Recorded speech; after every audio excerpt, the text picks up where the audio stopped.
கடந்த செப்டம்பர் 17ஆம் தேதி கரூர் பிரச்சார நிகழ்வுக்கு பிறகு தாவேகாவின் தலைவர் விஜய்க்கு மக்களை சந்திப்பதற்கோ அல்லது ரோட் ஷோ நடத்துவதற்கோ அனுமதி மறுக்கப்பட்டிருந்தது. அதுக்கப்புறமா காஞ்சிபுரத்துல உள்ளரங்கத்தின் மூலமாக மக்களை சந்தித்து தாவேகாவின் தலைவர் விஜய் பேசினாரு. அதுக்கப்புறமா புதுச்சேரியில ஒரு மைதானத்துல மக்களை சந்தித்து பிரச்சாரத்தை மேற்கொண்டாரு.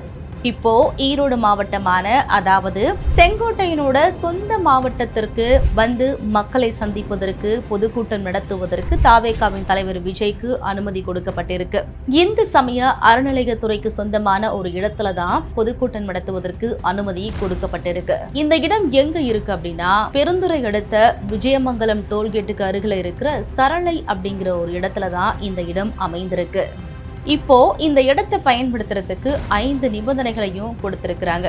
இந்த இடத்தை நீங்க எப்படி பயன்படுத்துறீங்களோ அதே மாதிரி திரும்ப எங்களுக்கு கொடுக்கணும். பொதுக்கூட்டங்களுக்கு வர்றவங்களுக்கு உணவு மற்றும் குடிநீரை வழங்கணும். அதுல எந்தவித பாதிப்பும் இருக்கக்கூடாது, வர்ற மக்களுக்கு எந்த பாதிப்பும் இருக்கக்கூடாது அப்படின்னு சொல்லியிருக்காங்க. அதுக்கப்புறமா பாதுகாப்பு ஏற்பாடுகளை நீங்களே செஞ்சிருக்கணும், வேற யார் மேலையும் குறைய சொல்லக்கூடாது. பாதுகாப்பு ஏற்பாடுகள் உங்களுக்கானது, நீங்க தான் செய்யணும் அப்படின்னு சொல்லியிருக்காங்க.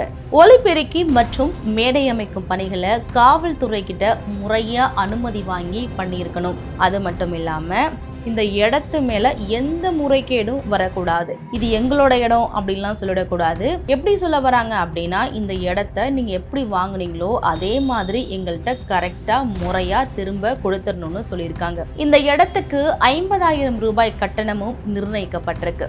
இப்படியான இந்த நிபந்தனைகளோட இந்த இடம் கொடுக்கப்படுது. இந்த கூட்டமானது வருகிற 18ஆம் தேதி தாவேகாவின் தலைவர் விஜய் தலைமையில நடக்க போகுது. தாவேகாவின் தலைவர் விஜய் வந்து ஈரோடு பகுதியில் இருக்கிற மக்களை சந்தித்து பொதுக்கூட்டத்துல பேச போறாரு.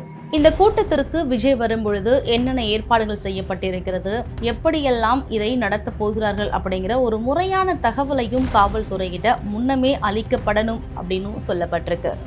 ஏற்கனவே அதிமுகவின் முன்னாள் எம்எல்ஏவான செங்கோட்டையன் தாவேகாவிற்கு வந்ததை மிகப்பெரிய பலமா பார்க்கப்படுற இந்த நேரத்துல இப்போ அவரோட சொந்த மாவட்டத்துல பொதுக்கூட்டம் நடக்க போகுது. இந்த பொதுக்கூட்டம் மூலமாக தாவேகாவுக்கு பலம் சேர்க்குமா அப்படிங்கிற ஒரு எதிர்பார்ப்புமே மக்கள் மத்தியில இருக்கு. இதை பத்தி நீங்க என்ன நினைக்கிறீங்கன்னு கமெண்ட்ஸ்ல சொல்லுங்க.